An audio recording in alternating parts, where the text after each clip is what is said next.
This is a great cardio exercise.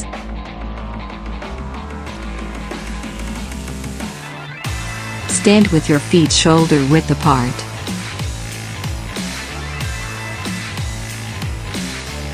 Step your left leg back.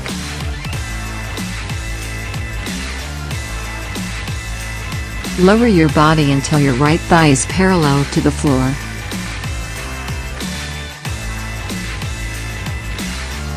Push through your front heel to come up, and raise your left knee as high as you can at the same time.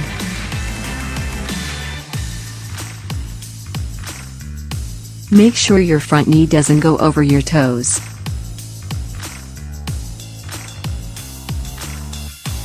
Your toes should face forward.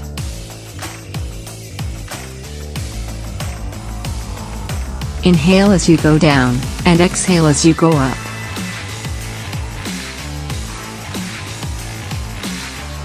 Keep your core tight.